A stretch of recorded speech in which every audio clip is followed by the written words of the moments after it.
आपण थोडस बोलू आता, जास्त नको घ्यायला.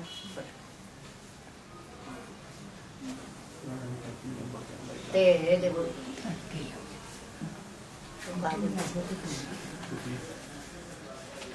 जी सूत्र आहेत ना त्याच्यात ती थोडी थोडी घेऊया दर वेळेला.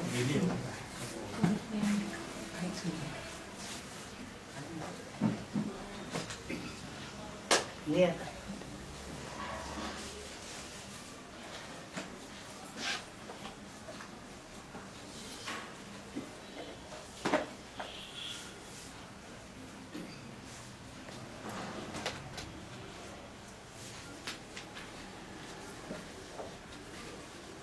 श्रीराम. आज आपण जरा एक वेगळाच विषय घेतोय.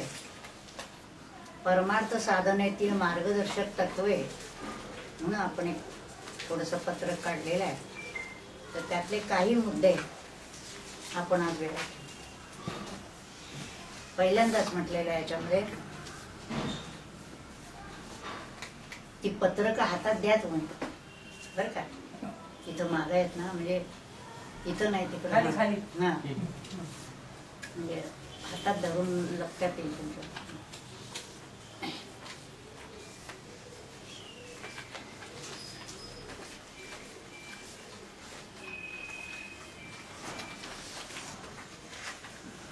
पहिलाच विषय असा घेतलाय, परमेश्वर कधीही कोणावर अन्याय करीत नसतो. पुष्कळ वेळा लोकांची कल्पना अशी असते की चांगलं चाललं म्हणजे माझ्या कर्तृत्वाने झालं असं वाटत असतं, आणि एखादी गोष्ट जर मनाविरुद्ध झाली तर मात्र परमेश्वराने असं कसं केलं असं म्हटलं जातं. आम्ही परमेश्वराचं एवढं करतो आणि तरी परमेश्वराने असं कसं केलं. तर वास्तविक आपण परमेश्वराचं करतो का परमेश्वरच आपल्याला करत असतो. आपल्या जन्मापासून मृत्यूपर्यंत आपली सगळी जी काही काळजी घेत असतो, आपल्याला वाढवत असतो, हे सगळं कोण करतं. परमेश्वर करत असतो. पण त्याची जाण न ठेवता आपण त्याचं करतो असं म्हणून त्यांनी आमच्यावर अन्याय केला अशी तक्रार असते. आणि त्यामुळे काही वेळेला पण मंडळी परमेश्वराचा आता ह्या पुढे पूजा अर्चा काही करायची नाही आणि काही त्याचं करायचं नाही, तो सगळं काही त्याचा अन्याय आहे आपल्यावरती झालेला, अशा तऱ्हेनं त्यांचा विचार चालू असतो. तर पहिली गोष्ट नेहमी लक्षात असायची की परमेश्वर कधीही कुणावर अन्याय करत नाही. परमेश्वराच्या राज्यामध्ये फक्त न्यायच आहे. आणि म्हणून त्याला पुढचा विचार असा सांगितलाय की प्रत्येकाला त्याच्या जन्मजन्मींच्या आणि याही जन्माच्या कर्माचे चांगले वाईट फळ भोगावे लागते. म्हणजे तुम्ही कर्म जसं कराल तसं फळ तुमच्या वाट्याला येणार आहे. त्या ठिकाणी परमेश्वर हा चैतन्य रूपाने फक्त अधिष्ठान म्हणून असतो. जसं आपण आता इलेक्ट्रिसिटीवर पंखाही लावतो, फ्रीजही लावतो, हिटरही लावतो. मग इलेक्ट्रिसिटी गार आहे का गरम आहे,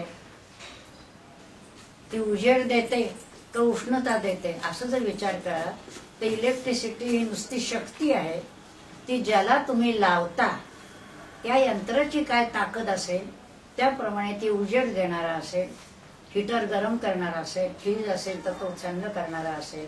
पण ह्याच्या पाठीमागची जी इलेक्ट्रिसिटी आहे, जी वीज आहे, तिला हा कुठलाही गुणधर्म लागत नाही. तसं सगळा विश्वाचा व्यापार चालवणारा जो परमात्मा परमेश्वर आहे तो फक्त चैतन्य रूपाने असतो. आणि प्रत्येक जीवाला त्याची ह्या जन्मातली आणि पूर्व जन्मातली सुद्धा जी कर्म असते त्या कर्मानुसार त्याला फळ मिळत असतं. एखादी व्यक्ती म्हणते की आम्ही पहिल्यापासून कोणाचं काही वाईट केलं नाही, सगळं चांगलंच केलं, आणि असं असताना आमच्या वाट्याला हे का, असं म्हटल्यानंतर सांगायला लागतं की ह्याच मर्मात असं नाही की अनेक जन्मजन्मात जी काही कर्म केलेली आहेत ती सगळी आपल्याला भोगल्याशिवाय त्याच्यातून आपल्याला सुटकारा नसतो. चांगलं कर्म असेल तर चांगलं फळ असतं, वाईट असेल तर वाईट. मग दुसऱ्या ह्याच्यात म्हटलंय चांगल्या कर्माचे फळ चांगले आणि वाईट दुष्ट कर्माचे फळ दुःखकारक आहे. काही वेळा तर कर्म असं म्हणताना आपण हातून काही केलं का असं बघतो, पण फक्त हातून काही केलं एवढ्या पुरतच कर्माची मर्यादा नाही. तर तुमच्या मनात काय आलं हे देखील त्याच्यामध्ये ते कर्मच आहे. एखाद्याबद्दल वेडावाकडा विचार मनात आला की असा करतो काय, त्याचं तळपट व्हावं किंवा बघून घेईन, त्याला ठोकून काढीन, असं मनात जरी तुमच्या आलं तरी ते कर्म घडलं, त्या कर्माचं फळ तुम्हाला भोगायला पाहिजे. म्हणून साधकाच्या पक्षी, सर्वांच्याच पक्षी, पण विशेषतः आपण साधना जर करत असलो तर त्यांनी कुणाही बद्दल कधीही मनामध्ये वेडावाकडा विचार ठेवायचा नाही. यासाठी अंडरस्टँडिंगची गरज असते. एखाद्या माणसाने आपण म्हणतो ते आमचे पैसे बुडवले आणि मग पुन्हा पुन्हा त्याच्या नावाचा उच्चार करत त्याला वेडवाकडं बोलत असतो, 10 लोकांना सांगत असतो. पण तो परमार्थी मनुष्य असेल तर तो असा विचार करेल की मी देताना चांगल्या हेतूनं दिलं होतं, त्यांनी नाही परत केलं. आपण असं समजू की त्याचं देणं मी होतं, कारण ज्ञानेश्वरीत देखील आज एक ओवी आहे, असं जर दिलं तर मी त्याचं देणं होतं, तर ह्या जन्मीत देऊन मी मोकळा झालेलो आहोत, त्याच्या कर्जातून मी फिटलेलो, असं म्हटलं तर आपल्याला शांती येते. नाही तर जन्मभर त्यांनी मी माझं देणं आहे, माझं देणं आहे, त्यांनी मला बुडवलं, या दुःखातच राहतो. म्हणजे पैसेही गेलेले असतात, धनसंपत्ती गेलेली असते, आणि शिवाय हे दुःख बरोबर असतं की त्यांनी मला परत दिलं नाही. अशी गोष्ट साधकाच्या पक्षी बरोबर नाही. साधकाला केव्हाही मनामध्ये शांतीच असली पाहिजे. त्यामुळे कुठलीही गोष्ट घडली तर त्याचा नीट विचार करून हे असं का घडलं, या कारणामुळे घडलं असेल, ठीक आहे, सोडून द्यायचं, अशा तऱ्हेने बघितलं पाहिजे. मग पुढे जे म्हटलंय, जे पेरावे ते उगवते, गहू पेरल्यास त्याला तांदूळ येणार नाही. आता एखाद्या कर्माचं फळ ताबडतोब मिळतं आणि एखाद्या कर्माचं फळ मिळायला बराच काळ लागतो. जसं एखादं आजारपण असतं, काल आपण जेव्हा जेवणामध्ये वेडावाकडं काही खाल्लं असलं, असं जर असेल तर उद्या लगेच पोट दुखायला लागेल, आपल्याला फळ ताबडतोब कळेल. आणि एखादी गोष्ट अशी असेल की ते दुखणं हळूहळू हळूहळू करत करत काही वर्षांनी तुम्हाला ते बाहेर आलेलं दिसेल. केव्हा ना केव्हा तरी ते फलद्रूप होणारच, हे पक्क लक्षात ठेवावं. म्हणून साधकांनी अत्यंत सावध राहावं. आपली प्रत्येक कृती, आपला प्रत्येक मनाचा विचार, बुद्धीचा निश्चय हा अतिशय चांगलाच पाहिजे की ज्याला सत्कर्म असं म्हणता येईल. दुष्कर्म झालं की त्याचं फळ भोगणं आलं, त्यामुळे तसं होता कामा नये. आता पुढचा एक विचार आहे, सुखाचे दिवस असतील तेव्हा आपले पुण्य खर्ची पडत असते आणि दुःखाचे दिवस येतील तेव्हा पाप कर्माचे फळ भोगून संपत असते. चांगलं कर्म केलं तरी त्याचं देखील फळ असतं. चांगले दिवस येतात आपल्याला, आणि जर वाईट कर्म केलं दुःख येतं. त्यामुळे जेव्हा चांगले दिवस येतात तेव्हा समजावं की आपण जे पुण्यकर्म केलं आहे ते संपताय, बँक बॅलन्स संपत चाललेला आहे. त्यामुळे उलट त्या चांगल्या दिवसामध्ये भगवंताला आठवलं पाहिजे, त्याच्याविषयीची कृतज्ञता व्यक्त केली पाहिजे. हे चांगले दिवस आले प्रभू, तुझ्या कृपेने आलं, जे काही कर्म केलं होतं त्याचं हे फळ आहे. आणि दुःख आलं तर समजावं की जे जे काही पाप कर्म केलं ते भोगून फिटताय. त्यामुळे त्यावेळेला देखील भगवंताचं स्मरण ठेवावं की हे सगळं पाप फिटून जाऊ दे आणि मी या सगळ्या दुष्कर्मातून मोकळा होऊ दे. याचा अर्थ असा की सुखाच्या काळात देखील आणि दुःखाच्या काळात देखील दोन्ही वेळेला भगवंताचं, दुःखाच्या काळात भगवंताचं स्मरण होतं पण सुखाच्या काळात होत नाही. त्यावेळेला लक्षात ठेवलं पाहिजे प्रत्येक आपला जो क्षण जातोय आनंदाचा, हे सगळं आपलं जे कर्म आहे त्या कर्माचं फळ भोगून संपताय. चांगलं आणि वाईट ह्याची वजाबाकी करता येत नाही. जे वेडीवाकडी कर्म झाली असली तर जास्त चांगली कर्म करून ती मी पुसून टाकीन असं जर कोणी समजत असेल तर तसं होत नाही. ती पुसली जात नाही, ती भोगावीच लागतात. पण फक्त जर आपण भगवंताची उपासना करत असलो, साधना करत असो, तर त्या दुःखाला तोंड द्यायला आपल्याला धैर्य मिळतं, भगवंताची शक्ती मिळते. आपल्या उपासनेचा मोठा आश्रय असं म्हटलेलं आहे. आणि एक अंडरस्टँडिंग येतं की आपल्याला हे भोगूनच संपवायचं आहे. म्हणजे एकाच वेळेला एखादा मनुष्य श्रीमंतीत लोळत असेल पण देह दुःख होत असेल, जे इकडं श्रीमंतीमध्ये त्याचं पुण्य आहे, सगळं काही त्याला मिळत आहे, पण जे दुःख आहे, पाप आहे, ते दुःख त्याला भोगावंच लागतं, ते कुणी काढून घेऊ शकत नाही. पण हे जर का आपल्याला समज असेल तर ते दुःख देखील भोगताना आपण असं म्हणू की ठीक आहे, भूक हा दुःख जे आहे ते आपल्याला भोगून संपवायचं आहे. एक एक गोष्ट आपलं पाप कमी होत आहे. मग सुखाच्या काळामध्ये पुण्य जमा करत जावं. मग ज्यावेळेला चांगले दिवस असतील त्यावेळेला अगदी ध्यान नामस्मरण हे हटकून करावं. पाठीमागून पश्चाताप होतो की अहो आपल्याला चांगली अनुकूलता होती, आपण साधना केली नाही, वेळ नाही, असं होत नाही. आपल्या मनात जर असेल तर तेवढा वेळ आपण काढू शकतो आणि तो अत्यंत आवश्यक आहे. ध्यान नाम एवढी साधना दिवसाकाठी अर्धा पाऊण तास तेवढा तरी किमान वेळ घ्यावा आणि बाकीच्या वेळात अनुसंधान. सोहमच्या अनुसंधानात म्हणजे तोच करता आहे, मी कुणी नाही, तो परमात्माच अंश रूपाने माझ्यात आहे असं अनुसंधान अखंड आपल्या काम करत असताना 24 तास ठेवायला पाहिजे. सोहमचं अनुसंधान. आणखी अनुसंधानामध्ये महत्वाची गोष्ट म्हणजे मी देह नाही, मी आत्मा आहे. देह कर्म करतो आहे, देह मन बुद्धीकडून सगळं कर्म घडत आहे, त्याचा साक्षी मी आहे. आणि मी आत्मा असल्यामुळे मी आनंद रूप आहे, सच्चिदानंद आहे. या सगळ्या कर्मांशी माझा काही संबंध नाही. जसं गाडीत आपण बसलो तर गाडी म्हणजे मी नाही. गाडी चांगली असेल, चांगली चालेल.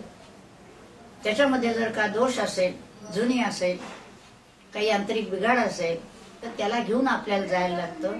पण त्या गाडीत बसणारा जो आहे तो गाडीपेक्षा वेगळा आहे, हा बोध, हे अनुसंधान 24 तास ठेवलं पाहिजे.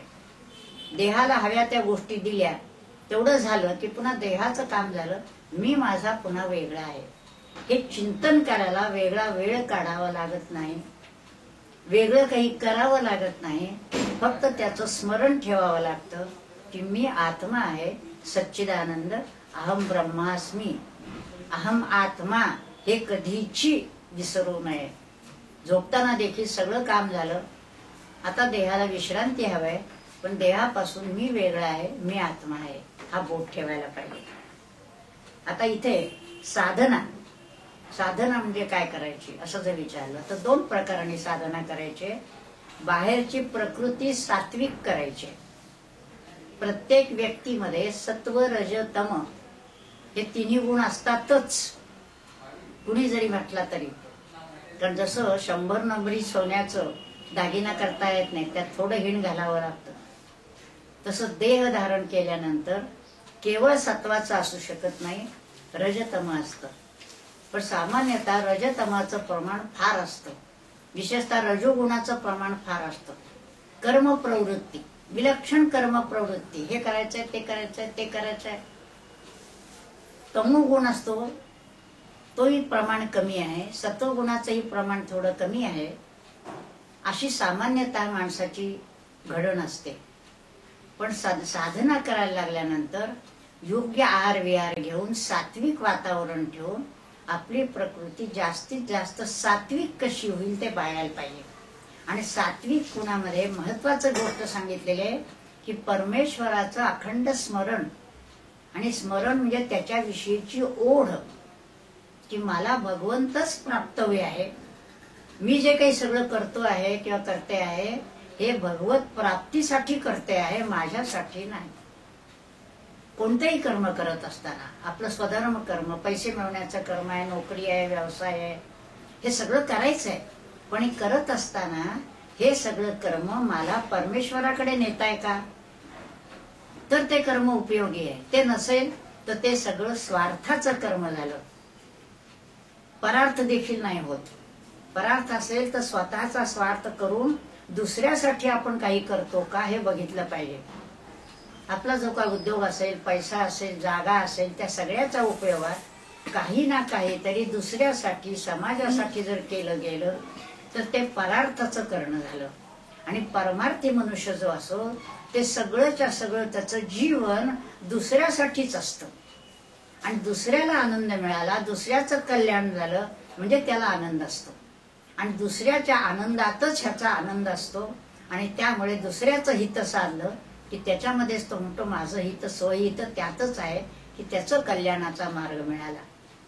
निदान रोज म्हटलं तसं आम्ही जसं आता म्हणतो, एखादी व्यक्ती जरी आली भेटली, बोलली आणि त्याला हा मार्ग सांगितला आणि तो आपल्या उद्योगधंद्याच्या जोडीनं यातली काही साधना करायला लागला की आम्हाला बरं वाटतं की ह्याला हा मार्ग सांगितलाय, आता त्यांनी तो करावा.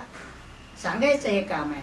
तसं प्रत्येकाने 24 तासामध्ये अर्धा एक तास साधनेसाठी द्यायचा आहे आणि इतर सगळा वेळ आपलं कर्म ते अनुसंधान ठेवून भगवत स्मरणात करायचंय. नामस्मरण करायला काय वेगळा पैसे लागत नाहीत, वेगळा वेळ द्यावा लागत नाही. काम करत असताना हाताने मुखात नाम पाहिजे, स्मरण पाहिजे आणि हाताने काम होत आहे. मुखी नाम आणि हाती काम असं संतांनी सांगितलंय. पण आपण नाम विसरूनच जातो. मुळे केव्हा तरी एकदा सबंध दिवसात आठवण झाली तर होते, नाही तर होत नाही. असं साधकाच्या पक्षी होता कामा नये. नाम तर अखंड जेवताना, आता जेवायला बसताना दुसरं काही करायचं नाही आहे ना, मग जेवताना प्रत्येक घासाबरोबर मनातल्या मनात ओम म्हणायचं आणि तो घास त्या वैश्वानराला देतोय असा भाव पाहिजे की प्रत्येक घास दिलेला आहे तो त्याला जातोय. असं जर म्हटलं तर ते भोजन जे आहे ते प्रसाद रूप होतं. स्वयंपाक बाई करत असेल तर प्रत्येक काम करत असताना नामस्मरण पूर्वक स्वयंपाक केला तर तो स्वयंपाक सगळा प्रसाद होतो आणि त्या खाणाऱ्यालाही त्याचं पुण्य असतं, करणाऱ्यालाही असतं. त्यामुळे परमार्थ हा खूप करायचं काही नाहीये, समजून घेतली पाहिजे. आणि आपल्या प्रत्येक कर्मामध्ये काय साधना, प्रत्येक कर्म ही साधनाच आहे, फक्त त्या बोधाने करता का एवढं बघायला पाहिजे. तसं जर आपण करत असलो तर आपण साधना वेगळी करायची आणि आपलं काम वेगळं करायचं असं नाही. जे काम करतो, जसा डॉक्टर असेल तर प्रत्येक पेशंट समोर आला तर भगवंतच आलेला आहे आणि त्याची सेवा आपण करतोय असा भाव जर त्याने ठेवला तर त्याचं तेच कर्म भगवंताकडे नेईल. आणि हा पेशंट किती पैसे देणार आहे म्हणून जर त्याच्याकडे तो ट्रीटमेंट करत असेल तर ते प्रत्येक कर्म स्वार्थाकडे होईल. त्यामुळे त्या प्रत्येक कर्म स्वार्थाकडे पडतं का परमार्थाकडे पडतं हे आपण पाहायला पाहिजे. म्हणून ह्याच्यामध्ये बाहेरची प्रवृत्ती सात्विक करायला पाहिजे आणि त्याच्या जोडीनं अंतर्मुख वृत्ती करून देहातील मीचा, आत्म्याचा शोध ध्यानाने घ्यायला पाहिजे. ही जी मी म्हटलं अर्धा एक तास आपण बसलं पाहिजे 24 तासातलं, त्यावेळेला शांतपणे बसून बाहेरच्या जगाचं विस्मरण पूर्ण, आपल्या देहाचं विस्मरण पूर्ण आणि पूर्णपणे आतमध्ये जाऊन इथं जो आत्म्याचं ठिकाण सांगितलेलं आहे आज्ञाचक्रापाशी कपाळावर, तिथं शांत लक्ष ठेवून निर्विचार अवस्थेमध्ये बसायला पाहिजे. संबंध 24 तास आपण जे करतो त्याला पाया ह्या साधनेचा पाहिजे आणि त्या ठिकाणी लक्ष लागो अगर नको, विचार थांबवायचा प्रयत्न करायचा आणि पूर्णपणे तिथं लक्ष ठेवून बसायचं. त्याचबरोबर इतर वेळेला काम करत असताना सुद्धा एक क्षणभर आपण काम करता थांब तिथंच एक क्षणभर, 1 मिनिटभर शांत बसायचे, डोळे मिटायचे, पुन्हा लक्ष तिथं ठेवायचे, पुन्हा डोळे उघडून आपल्या कामाला सुरुवात करायची. त्यामुळे अखंड त्याचं स्मरण ही महत्वाची गोष्ट आहे आणि ते जर करता आलं तर आपल्या सगळ्या कामाच्या पाठीमागे परमेश्वराची शक्ती उभी असते. आपण त्याला प्रत्येक ठिकाणी, कारण तो सगळ्या ठिकाणी भरलेला आहे. नदी वावरे जो अणुरेणुका आहे, रीता ठावया राघवे विण नाही. तो नाही अशी जागाच नाहीये, पण आपल्याला त्याचं भान नाहीये. शांत बसलो तरी विचार करावा की आपला कुंभ जसा पाण्यात बुडवला की आतही पाणी बाहेरही पाणी, पाण्याशिवाय दुसरं काही नाही, तसं आपला आत बाहेर तो नारायणच भरलेला आहे. असं नुसतं क्षणभर आपण मनाने आठवावं, तो आहेच आहे. तो असतची असे सर्व काळ म्हटलेला आहे. सकाळी आहे का, दुपारी आहे का, रात्री आहे का असं नाही, तो अखंड आहे आणि तो अखंड आहे असं भान ठेवायचं. मला आठवतं एक गोष्ट साधी, स्वामींना एकाने गाडी दिली तर बघण्याच्या निमित्ताने स्वामींनी त्या गाडीला पहिली प्रदक्षिणा घातली आणि मग त्या गाडीत बसले. साधीच गोष्ट आहे, आपल्याला करता येणार नाही का? जेव्हा आपण गाडीत बसतो तेव्हा टायरला हवा आहे का नाही, हे आहे का नाही बघायचं असतं सगळं. त्या बघण्याच्या निमित्तानं एक प्रदक्षिणा त्या गाडीला घातली. ते गाडी म्हणजे गाडी नाही आहे, नुसतं लोखंड नाही आहे, ते त्याच्यामध्ये चैतन्य आहे. त्या चैतन्याचं स्मरण करायचं आहे आणि मग त्या गाडीमध्ये आपण बसायचं आहे. साधी गोष्ट आहे, पण लक्षात येते का आपल्या? नाही येत आहे. त्यामुळे भगवंताचं स्मरण करायला काही काळ वेळ ठिकाण असं काही लागत नाही आणि तो अखंड आहे. म्हणून इथं ही जी वेळ सांगितली त्याच्यात बाहेरच्या बाजूने प्रकृती बदलायची आणि आतल्या मीचा आत्म्याचा शोध ध्यानाने घ्यायचा. हा बाहेरचा मी देह आहे, हा देह मी नाही आहे, हे सारखं पुन्हा पुन्हा लक्षात ठेवायचंय की देहाला हवं ते खाणं पिणं कपडा लत्ता द्यायचा आहे, पण मी देह नाही. हे दिवसातून 10 वेळा 100 वेळा घोकावं मनाने, मी देह नाही, मी देह नाही, मी आत्मा आहे. हे मोठ्याने रस्त्याने म्हणत जायचं कारण नाही. आपलं आपल्याला सांगितलं पाहिजे मी देह नाही, मी आत्मा आहे. देहाला नीट ठेवणार आहे मी, कारण तो उपयोगाचा आहे, इन्स्ट्रुमेंट आहे ते. पण मला पक्क माहिती पाहिजे की देह मी नाहीये. त्यामुळे आतल्या मीचा जो आहे हा इथं ठेवलेला आहे, तो कपाळावर लक्ष ठेवून इथे ह्या मीचा शोध घेतला पाहिजे. तो आतला मी मला सापडला पाहिजे. तो या देहातच वास करतोय. पायाकडे लक्ष ठेवून होणार नाही, हाताकडे लक्ष ठेवून होणार नाही. इथं या इथंच लक्ष ठेवून शांतपणे बसलं पाहिजे. आणखी एक पुढची गोष्ट आहे, युक्ताहार विहाराने देह शुद्ध निरोगी ठेवता येतो आणि ठेवायलाच पाहिजे. तो युक्ताहार विहार पाहिजे. कुठलं तरी काहीतरी खायचं, कुणाकडे तरी खायचं. ज्याच्या हातचं आपण खातो त्याचे संस्कार त्या आहारावर येत असतात. पण शक्यतोवर बाहेरचं खाणं टाळावं. घरी केलेलं नामस्मरणपूर्वक केलेला आहार हा पाहिजे. वातावरण देखील आजूबाजूची मंडळी देखील अशी पाहिजेत की जे आपल्या ह्या ध्येयाला पूरक ठरतील, पोषक ठरतील. वेडीवाकडी असली माणसं तर त्यांच्या संगतीत राहू नये. शक्यतो तिथून आपण बाजूला जावं. त्यामुळे युक्त आहार विहाराने देह शुद्ध निरोगी ठेवता येतो. देह मन बुद्धी ही साधने आहेत. ती जेवढी शुद्ध राहतील तेवढी साधनेत प्रगती लवकर होते. बुद्धीत वेडावाकडा विचाराला चालणार नाही, मनात वेडावाकडा विचाराला चालणार नाही. सर्वांच्या ठिकाणी भगवत भाव ठेवायचा आहे आणि त्यांना मनोमन, मी नेहमी सांगते इथं सुद्धा की अगदी नोकर जरी आला तरी लक्षात ठेवावा तो नोकर नाही, तो भगवंत आहे. तो आपल्या सहाय्याला आलेला आहे. मनोमन त्याला नमस्कार करावा आणि त्याचं सहकार्य आपण घेतोय. आपण त्याच्यावर उपकार करत नसून तोच आपल्यावर उपकार करतोय असा भाव पाहिजे ठेवायला. या सगळ्यांचे उपकार भगवंत त्या रूपाने, सर्वांच्या रूपाने आपल्याला सहकार्य करत असतो. हा भाव पक्का ठेवायला पाहिजे. म्हणून देह मन बुद्धी शुद्ध ठेवायला पाहिजे. आता ध्यानाने देहापासून अलिप्तता साधता येते. ते आता मी सांगितलं त्याप्रमाणे ध्यानाला बसणं म्हणजे आतल्या मीला धरायचं आहे आणि त्या मीला धरण्यासाठी बाहेरच्या मीला लांब ठेवायचं आहे. एका ठिकाणी संतांनी म्हटलंय, समर्थांनी बहुतेक, सर्व सांडून शोधा मजला असं म्हटलेलं आहे. त्याचा जर शोध आपल्याला आत घ्यायचा असेल तर सर्व सांडून देहाचं भान गेलं पाहिजे, विश्वाचं भान गेलं पाहिजे. त्या क्षणापुरतं का नाही, 10 मिनिटं 15 मिनिटं विश्वाचं नाहीच आहे. विश्व संपलं सगळं. देह नाही आहे मला, फक्त मी आत्मरूपाने आहे. त्यामुळे सर्व सांडलं तर माझा शोध लागेल, नाहीतर लागणार नाही. त्यामुळे सर्व सांडून शोधा मजला. त्यामुळे त्या वेळात, ध्यानाच्या वेळामध्ये फक्त आत भाव पाहिजे. नाही तर इकडे डोळे मिटून बसले त्यांच्या धंद्याचं काय झालं, अमका भेटायला यायचंय, तमका भेटायला यायचंय, काही नाही. त्यावर कोणीही भेटायचं नाही. त्यावेळेला जीवाला फक्त आत्म्याला भेटायचं आहे. त्यामुळे जीवाचं शिवाकडे जाणं जे आहे तेवढंच फक्त लक्षात ठेवायचंय. आणि ते जाताना वाटेत कसलाही अडथळा येता कामा नये, कुठलाही विचार येता कामा नये. ऊर्ध्वगामी शक्ती आपण म्हणतो, अनुग्रह झाला की त्यावेळेला शक्ती, प्राणशक्ती ऊर्ध्वगामी होते. प्राणशक्ती ऊर्ध्वगामी होते याचा अर्थ प्राणशक्ती जी देहाकडे सारखी लक्ष ठेवून बसलेली आहे त्या प्राणशक्तीला शिवाकडे जाण्याची ओढ लावायची. आणि तशी सारखी जर ठेवली आपण तर ती प्राणशक्ती सतत जागृत राहून आपल्याला त्याची ओढ लावते. परमेश्वराची ओढ लागली पाहिजे की मी सगळं नरजन्मात आलेलो आहे.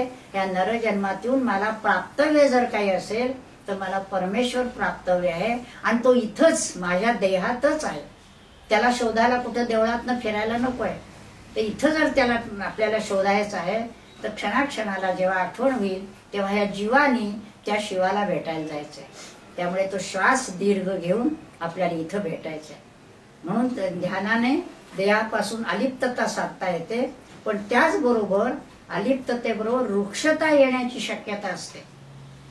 मी अलिप्त आहे म्हणजे माझा कोणाशी संबंध नाही, अशी काही मंडळी ध्यानाने वृक्ष बनतात. ध्यानाने वृक्ष व्हायचं नाहीये.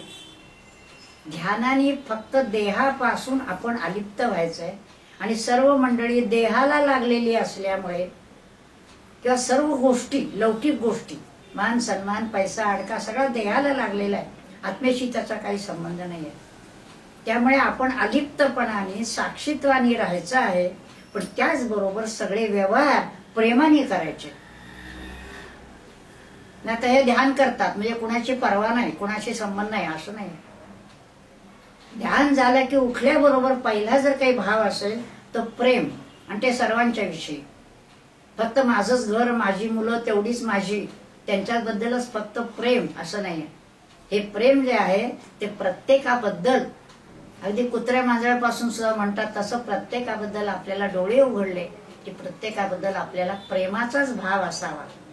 आता ते प्रेम प्रगट करण्याचं जे आहे ते आपण विचार करून त्याची प्रकृती कशी आहे, त्याचा आपला संबंध काय आहे, त्याप्रमाणे आपण लांब जवळ त्याला ठेवू. पण आज जर विचारला काय वाटतं, प्रेमच वाटतं. त्याचं कारण माझं प्रेम भगवंतावर आहे आणि त्याच्यात जो भगवंत आहे त्याच्यावर माझं प्रेम आहे. रावणात देखील राम आहे. रावणाची प्रकृती विध्वंसक होती म्हणून त्या प्रकृतीचा नाश केलेला आहे. पण रावणामध्ये देखील राम आहे, हा बोध आपल्याला ठेवायचा आहे.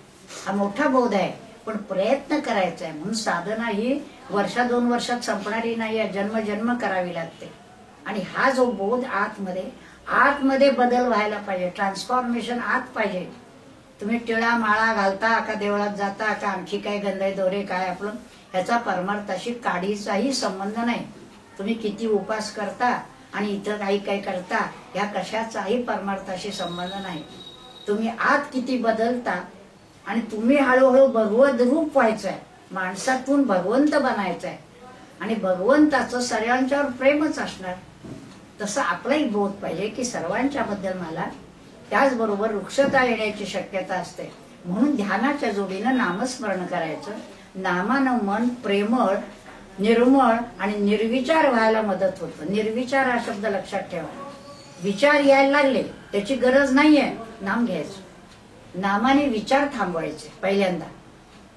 मग आता नामाने नुसते विचारच थांबवायचे असतील तर आपण राम राम म्हणण्यापेक्षा आपण दगड दगड म्हटलं तर त्याला अर्थ नाहीये.